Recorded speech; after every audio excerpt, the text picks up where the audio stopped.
We use the term money as if getting money had the same meaning in ancient civilizations as it has today. Today in the 2000 AS, if a person gets a lot of money, there are certain temptations which might come to them. Perhaps they will be tempted to go to the horse races. Perhaps they will be tempted to set up a bar in their house and drink more because they have a home bar. Likewise, in the 2000s in America, if a person is poor, there are certain moral temptations which come to them. They might fall into despair if forced to sell their house or live in a shelter.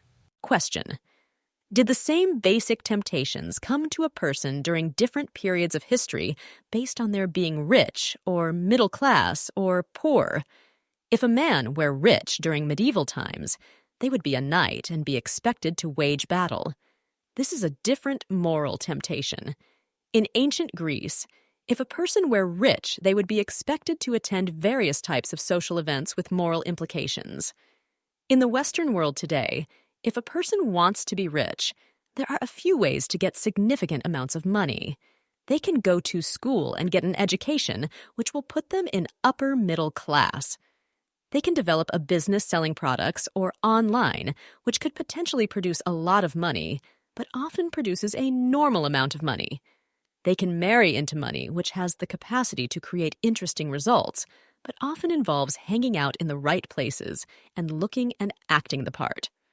There is selling a skill such as singing, which occasionally works great for some, but which leaves many undiscovered.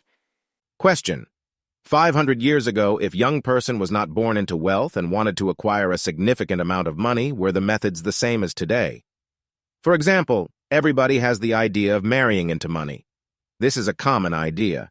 Are the details of being introduced to the right people and persuading them the same today as they were in the district past?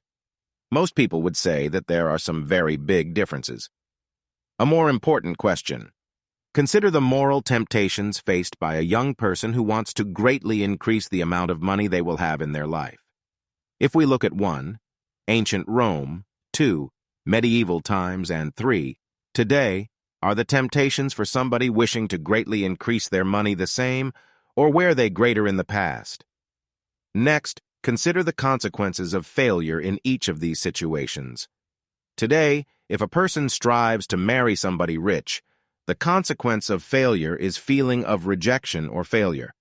Perhaps a young boy or you girl goes to a trendy nightclub and tries to meet the upper-class people who visit that club. He or she is unsuccessful and returns to his or her average life. The consequence may be a feeling of ordinary life being mediocre. Imagine hundreds of years ago someone tried that. Since the world was smaller back then with fewer opportunities for travel, the price of failure could be class rejection. The others may remember what was tried and hold a grudge for a lifetime. Most people will say that the moral temptations and the possible consequences for failure for a person trying to increase the amount of money they have in their life were much greater in the past time periods than they are now. Why is this important? First, in evaluating old religions such as Catholicism, we do well to remember that an old religion was created under different circumstances than a modern religion such as Unity Church. We have this idea today that something is either right or wrong, correct or incorrect. If money had a different spirit in past years and consequences for getting or seeking money were different, then something that was a harsh, strict love of money is the root of all evil could be extremely true at one time and not as much so at another time. Yet even in this time, it could still have aspects of truth still. Ask yourself the question, what is money? The normal answer is that money is a medium of exchange. This is a superficial answer. Money is one. The difference in situations available to a person. It is the difference between traveling to Paris for lunch and eating chips at home. 2. The difference in people we meet. For a specific person, it could be the difference between meeting that bookie at the races and meeting buddies at the gym. 3. It is the difference in what is required to get it. For a specific person, it could be the difference between being willing to cheat somebody. For another person, it could be the difference between working 11 hours a day, starting a business, or working in an office with a more stable and secure job. In medieval times, this was different. In these times, only the firstborn got all the money, so having money or not might be the difference between being willing to kill your older brother or not. When the Bible says, "Love of money is the root of all evil," the money it is referring to may have a very different spiritual energy than money today has. Reasons for considering this.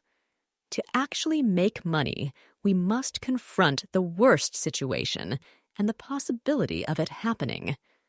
The worst possible situation is often the reason people do not create a new project, new business, or get a better job. What exactly is the worst situation? Question. For you, what is the worst situation you would likely face in trying to make money? Answer. To answer this, consider the fact that we are influenced by news, by other people's thoughts, by opinions from different groups of different types of people. If a person watches the news, often they see many bad things that are happening locally. This puts images in their head. Imagine having the idea to launch a new business and being worried about traveling to your car at night after a presentation. A person with a very strong prosperity mindset could overcome such a fear, yet random little fears can derail people who do not have this strong mindset. The way this relates to the past is that if we are being influenced by guides, by ancestors, and by thoughts and feelings that are literally in the environment, then the thoughts from the past about money could very well be putting ideas in our heads now. If our ancestors are influencing us today, then their attitudes about money are putting ideas in our heads. If spirit guides are influencing us, then these guides themselves developed their opinions about money during times when money had a different spiritual energy than it might have today. If we are influenced by thought forms literally floating in the air, then these thought forms might be thoughts that were thought hundreds of years ago and are influencing us today. A person who wants to start a business might be motivated to turn on the news and see a local tragedy. The desire to turn on the news could itself be caused by guidance we are being given. This guidance causing us to want to turn on the news and observe a tragedy could itself be caused by thought forms which were thought hundreds of years ago. Buddhism teaches us to screen our thoughts carefully. Christianity contains a lot of spiritual wisdom, yet Christianity was itself created thousands of years ago and may carry within it thoughts from humans over the past 2,000 years. The website All People Are Connected says that both Christianity and Buddhism are true in that they influence the life of each person, regardless of whether we accept them or not. The website All People Are Connected respectfully compares Christianity to Buddhism. Visit for more information and discussion.